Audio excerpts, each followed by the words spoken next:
La entrevista del Telematutino 11, gente importante a tratar temas importantes. Viernes de salud. Hoy es salud mental, que es sumamente importante. Nos acompaña la licenciada Ileana Montero. Ella es psicóloga, pero es especialista en duelo, en crisis individual, de pareja, familiar.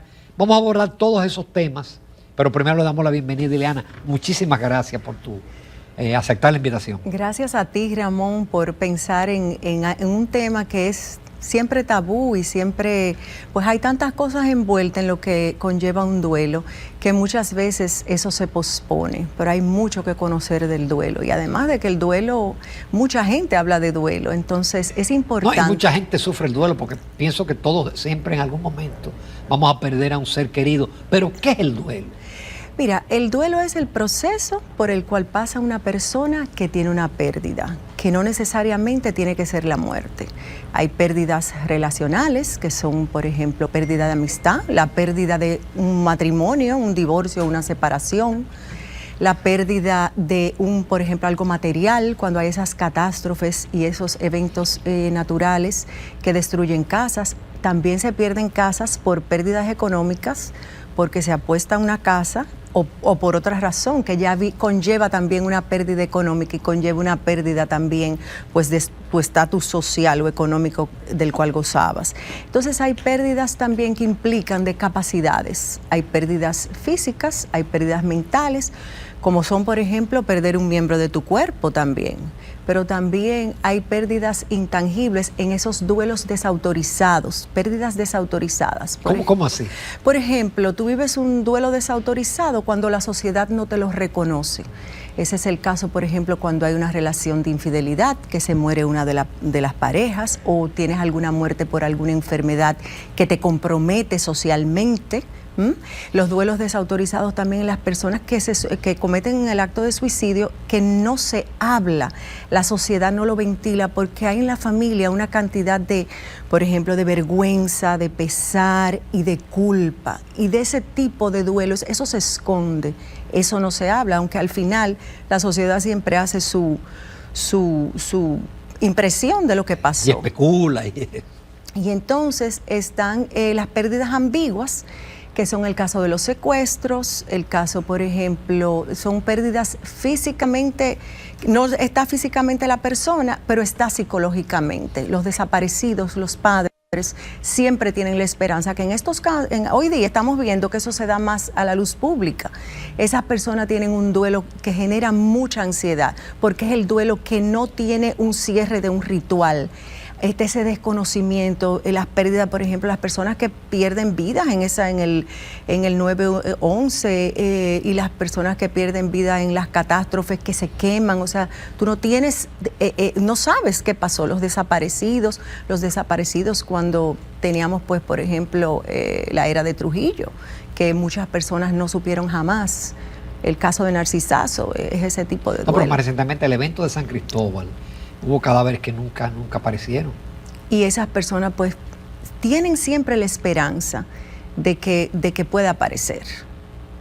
Y en el caso, pero ya en el caso normal del duelo, hay personas que requieren un tratamiento con un especialista. Mira, hay personas que por sus propias capacidades, la capacidad que tiene su propia persona, no necesitan ir a terapia de duelo, que pueden hacer su proceso que implica dolor, porque el dolor del duelo es constante pero cambiante.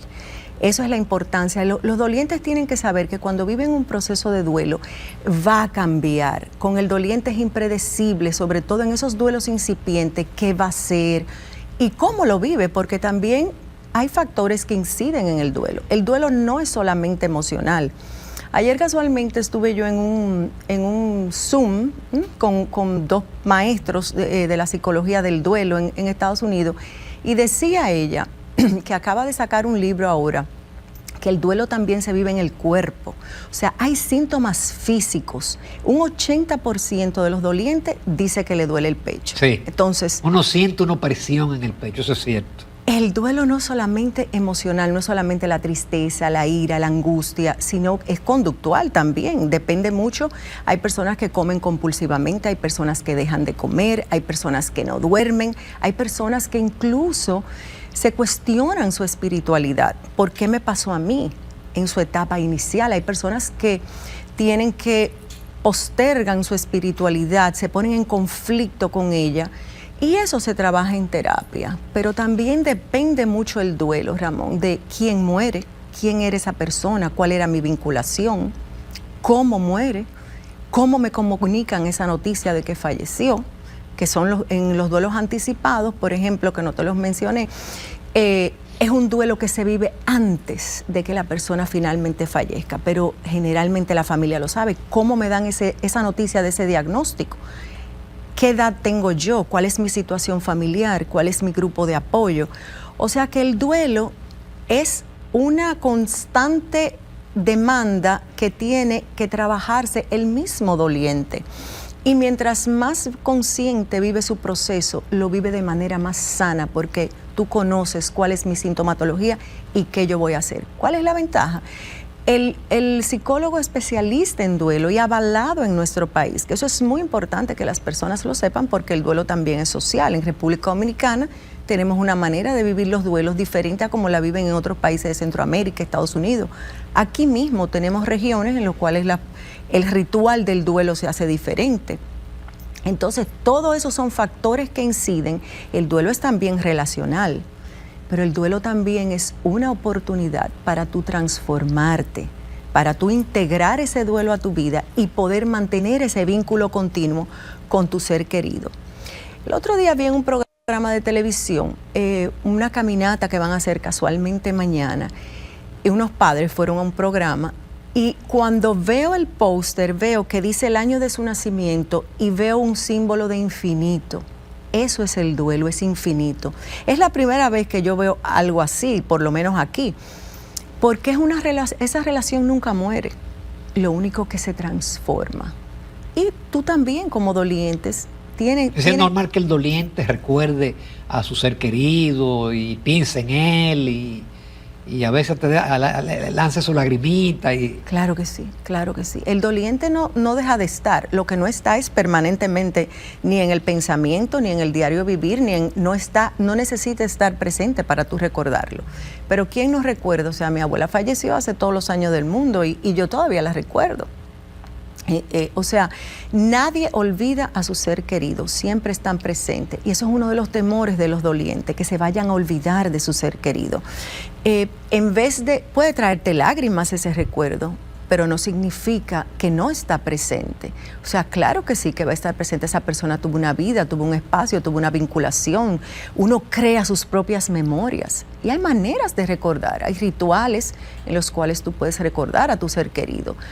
El duelo es infinito, a los 25 años, a los 30 años, o sea, eso no tiene tiempo. Y eso es muy importante que las personas lo sepan, porque muchas veces la sociedad nos exige cosas, o a destiempo o porque piensa que tenemos mucho tiempo ya. Por ejemplo, la sociedad... El mundo externo al doliente desconoce cuáles son los motivos por el cual el doliente actúa de una manera u otra, desconoce el vínculo. Muchas veces la misma sociedad nos exige que ya es tiempo de que vuelvas al trabajo. Y que pasa la página. Pasa la página, tú tienes que salir, le dicen, por ejemplo, a las viudas o a los viudos, tú tienes que salir. ¿Cuándo ya es que tú vas a sacudirte de eso? No sabemos la relación que había, no sabemos en qué condiciones falleció, en qué condiciones esa persona no está. Entonces, hay que ser muy respetuoso y hay que darle su espacio al doliente. No hay nadie más experto que un doliente en su propio duelo. Nosotros los psicólogos acompañamos, contenemos, acompañamos ante los desafíos que pueda tener ese doliente, que le está causando dificultad para volver a su rutina paulatinamente o rápidamente, porque eso depende de cada persona. Hay personas que pueden volver a una rutina fácilmente, hay personas que no. Esas personas que van a laborar, que no pueden prender la computadora, que se les dificulta entregar los trabajos a tiempo, son personas que tenemos lo que llamamos el cerebro nublado. Entonces eso hay que tomarlo mucho en cuenta, hasta en las empresas, que se le olvida entregar, que le crea dificultad ir a laborar, ir a la cotidianidad, algo tan simple. Entonces hay que ser muy respetuoso y vigilante y protectores. También está la familia para eso. Uno de los aspectos más importantes es el autocuidado en ese sentido. Ileana, yo leí en tu página algo muy bonito e importante, que es el ritual del funeral, todo ese tipo de cosas. El ritual de despedida. Eso es un cierre importante.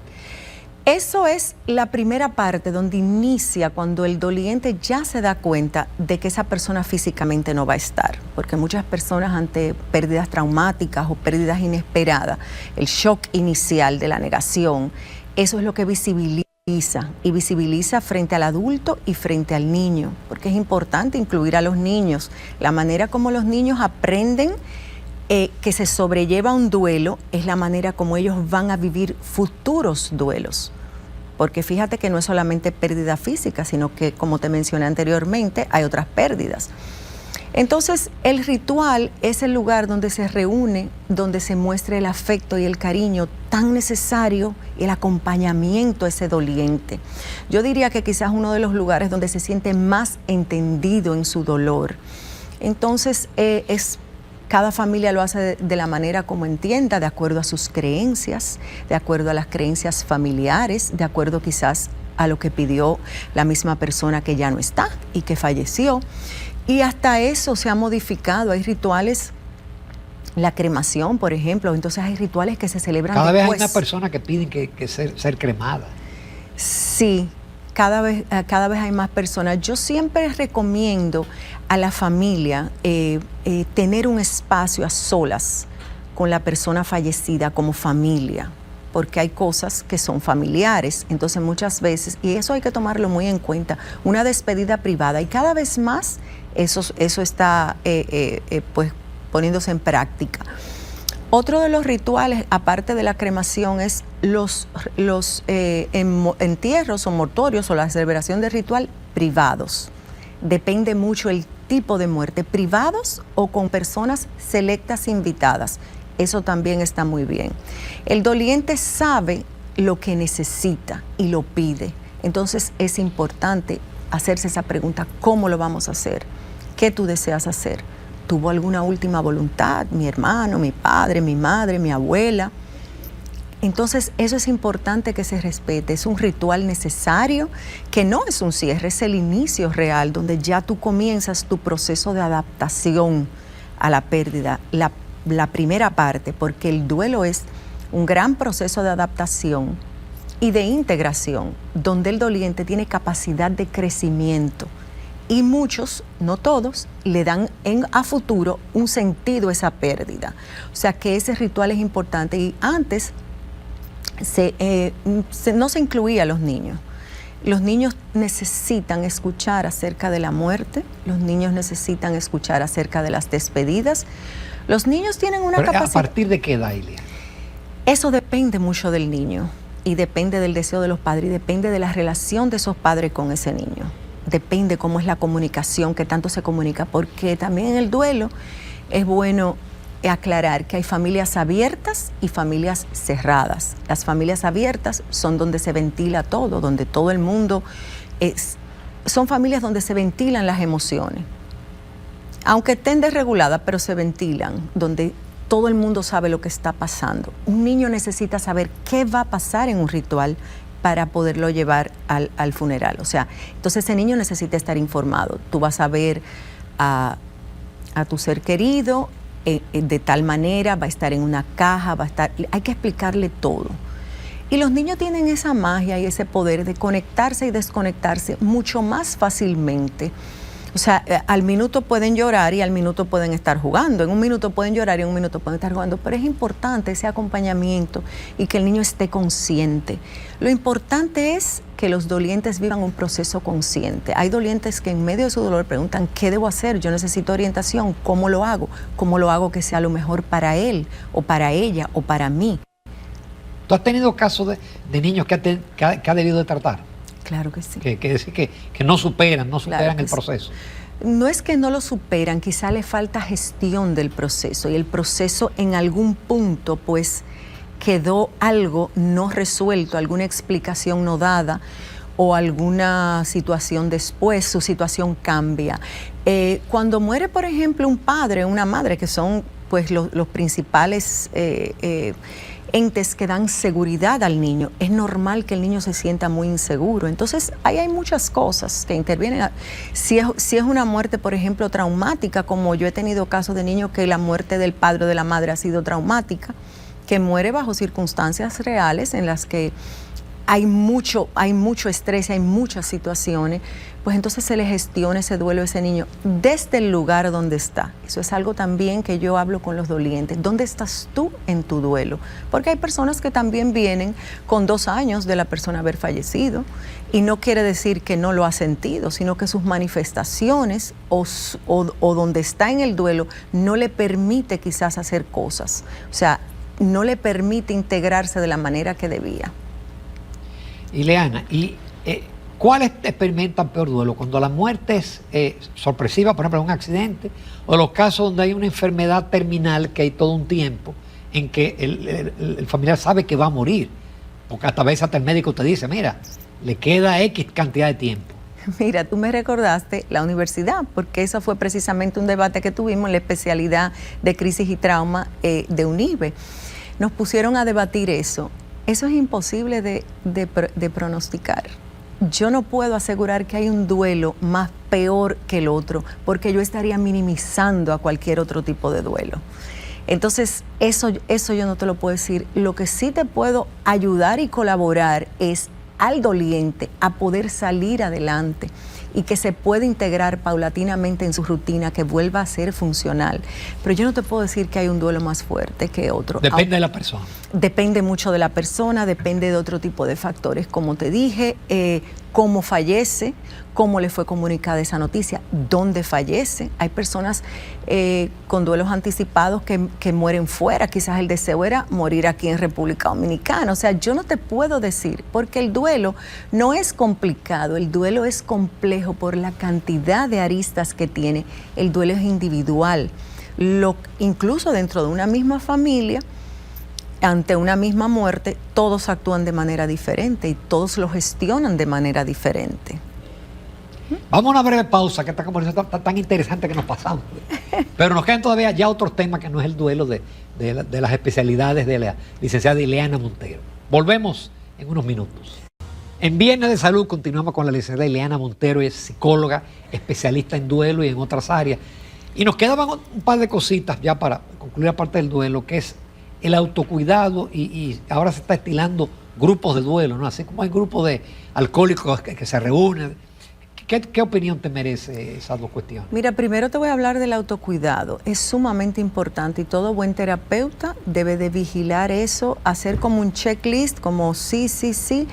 El autocuidado del doliente es diferente. Por ejemplo, si hay una persona que tiene alguna condición de tomar alguna pastilla regularmente, debe de tomarse nota, y para eso existe también la familia que te cuida, los grupos de apoyo.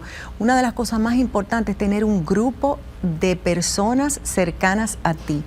Las personas sanan a través de otras personas también y de la ayuda que estas personas le brindan. Eso es indispensable. El grupo familiar, grupo laboral, grupo de amistades. Cualquier grupo, una persona acompañada en el duelo es muy diferente a vivir un duelo en soledad. Muchas personas hasta tienen mascotas que viven en soledad, porque resulta un acompañamiento importante en su vida, no solamente en el duelo. Hay que vigilar mucho la alimentación, hay que vigilar mucho el sueño, cómo está durmiendo la persona. Hay que vigilar también aquellas conductas de riesgo. Cuando una persona sumida en dolor toma otro camino, o mucho alcohol, o mucho trabajo, se está teniendo algún desvío y no está pudiendo gestionar ese duelo de una manera sana, porque el duelo se puede gestionar de una manera sana. Entonces, eso es un punto muy importante a tomar en cuenta, donde entra también la familia y los más allegados. Y lo que me preguntaste de los grupos de dolientes, mira, en Estados Unidos eso es muy popular y va muy bien, porque hay grupos de dolientes específicos. Los grupos de dolientes, que yo sepa, aquí no hay. aquí en nuestro país no hay, o si hay, pues no lo sé. Son generalmente personas que han tenido la misma pérdida, grupos de viudas o viudos, grupos de personas que han perdido a un hijo, grupos de personas que han...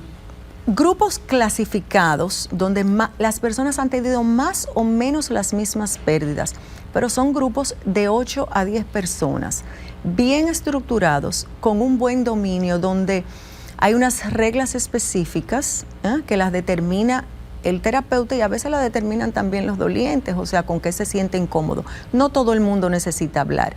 Lo que tiene que asegurarse ese psicólogo que dirige eso, que debe ser especialista en duelo, avalado en el país, es que esas personas no se vayan desreguladas, porque hay detonantes en el duelo. Aún en el mismo grupo hay detonantes en el duelo que pueden ser situaciones que tú recuerdes, pueden ser sensaciones, pueden ser olores, que esa persona vaya a su casa regulada. No es lo mismo tú atender a una comunidad de duelo donde hay 200 personas, 100 personas y cada persona, ¿qué te asegura a ti que eso le va a hacer bien? Los grupos de dolientes no son para todas las personas. Muchas personas van ahí porque sienten que hay mayor cantidad de personas, no soy yo solo, porque el duelo implica miedo a acercarte a ese dolor. Entonces, que sepa yo, aquí no hay, pero es muy importante que eso esté bajo el control del terapeuta y la hora en que se hacen los grupos de duelo, porque en la noche, si tú estás desregulado por una situación donde hay más de 10 o 15 personas interactuando a través de un Zoom, que no es una persona que está ahí, ¿cómo se regula esa persona? ¿Cómo sé yo que esa persona le va a hacer bien y no hace una crisis? Entonces, eso es parte también del autocuidado, las recomendaciones que da el terapeuta a los mismos dolientes. O sea, que es como un todo integral. ¿Qué le hace bien al doliente? El doliente necesita esa empatía, esa necesidad de escucha. No sé ni estoy segura si va a ser escuchado en un grupo cerrado de más de 8 a 10 personas, donde hay una confidencialidad absoluta, que es algo también que tiene que tener el terapeuta, la seguridad de que yo voy a ventilar lo mío, mi privacidad, y eso va a ser un ambiente seguro, confiable, y donde el terapeuta va a acompañarlo a él ante ese desafío que tiene. Pero también en el duelo hay esperanza, porque hay que hablar de la esperanza y las personas, a pesar de que llegan a transformarse, esas transformaciones pueden ser preciosas y pueden servir a más personas. Ahí lo vemos, muchas madres que han perdido a su hijo en accidentes de tránsito, cómo tratan de evitar que eso le pase a otras personas y de repente pues ponen una escuela o se dedican a poner señales de pare o educar al conductor y al transeúnte. Hay muchas transformaciones hermosas y es una manera también de honrar a quien perdimos. Ileana, pero tú también tratas parejas en crisis y familias en crisis. Sí, sobre todo ahora estoy viendo bastantes parejas que están en crisis de divorcio o de separación, que eso es un proceso también, donde también hay capacidad de transformación. También se puede sobrellevar una separación o un divorcio de una manera sana, tanto para la pareja como para los hijos. Eso es muy importante, eso que tú has dicho. Los hijos son los que más sufren en una situación así. Sufren todos, pero sí hay capacidad de que el niño pueda gestionar y que el niño pueda, siempre y cuando los adultos decidan hacerlo de esa manera, porque quienes deciden sobre los hijos siempre son los adultos. Entonces yo creo que es muy favorecedor que si se está viviendo una crisis, aunque sea pautas que se lleven. De hecho, yo cuando vienen generalmente va una de los dos o uno de los dos. Pocas veces van los dos juntos, pero cuando van los dos juntos me encanta, porque qué bien, usted está buscando solventar esta crisis que usted tiene, que no sabe cómo la va a resolver y sobre todo quiere beneficiar a los niños. Yo tengo una guía que les doy y la leo con ellos, eso es parte de lo que yo hago. La leo con ellos y les doy las recomendaciones puntuales, qué se debe hacer, qué no se debe hacer, porque tú sabes que Eso genera mucho estrés en la pareja, el estar separados o el divorcio. A veces uno de los dos se pone muy ansioso sobre qué está haciendo el otro, qué tanto afecta eso al niño, cómo es la transición de ese niño de una casa a otra durante el fin de semana, que pasan ahí muchas cosas pequeñas. Entonces, vivir el proceso de manera consciente, avisar a la escuela que están atravesando por una crisis marital, porque la escuela debe de saber. Muchas veces los padres ignoran las muertes, los divorcios, una situación de salud, y todo eso amerita que la escuela lo pueda estar informado, porque los niños, cuando no saben cómo gestionarlo, pues comienzan a tener manifestaciones, conductas a modo de regresiones, a modo de desánimo. Hay niños que bajan la cabeza en la escuela y que no les interesa, que no tienen el apetito. Entonces, mientras más informados estén las personas alrededor del niño, más lo va a beneficiar. ¿Por qué? Porque van a entender ese niño. No es lo mismo tú saber qué le está pasando a un niño, que ya, porque se pierde en un divorcio. ¿Quién me lleva a la escuela? Mi rutina cambia. Entonces, todos estos cambios, si al niño no se le explica, no lo puede entender. No, que solamente el hecho de estar un fin de semana con uno y otro fin de semana con otro, y si a su vez cada cual se casó por su lado en algún momento, eso es, hay que manejarlo. Pero todo eso se gestiona. A los niños les cambia la vida. Con una pérdida le cambia la vida a los niños, a todas las personas involucradas. Entonces, eso hay que vivirlo de manera consciente. O sea, esto cambió. Mi papá me llevaba a la escuela, ya no me lleva a la escuela. Debo decir que hay muchos papás responsables que, aunque se separen de la esposa, siguen haciendo eso en la medida de lo posible, y eso también le da un menor cambio al hijo, pero le da un cambio, porque no bajo con mi papá o no salgo con mi papá, sino que mi papá me viene a buscar. Hay que explicarle eso a un niño.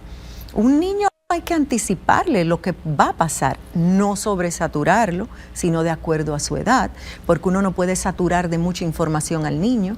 Generalmente a mí me encanta, porque cuando va un niño, yo le digo, ¿qué sabes tú de lo que está pasando en casa? Y el mismo niño me informa. A veces no quiere hablar, a veces dibuja o a veces juega. Entonces el mismo niño me va informando acerca de lo que va, a veces con más claridad que los mismos padres. Pero tú has tenido casos también de crisis de pareja que con la terapia se logra superar y vuelven a estar juntos. Se logra sobrellevar, y si no se logra sobrellevar, por lo menos hago el intento de que esa separación o eso lo hagan de manera sana.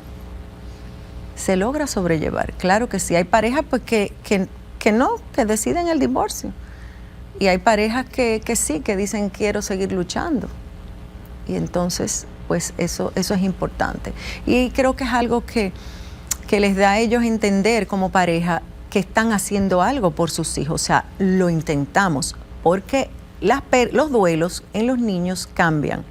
A medida que el niño va creciendo, puede tener más preguntas acerca de lo que pasó, de una muerte.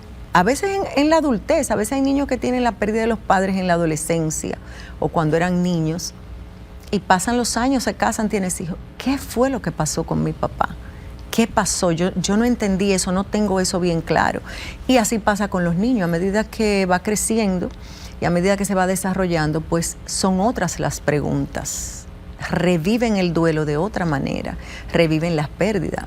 ¿Por qué mi papá no está conmigo y contigo? Porque a veces van los dos padres al acto de la escuela, el papá por allá, al final en la pared, y la mamá frente ahí con el niño. Entonces, y otros padres cercanos. Los niños se dan cuenta.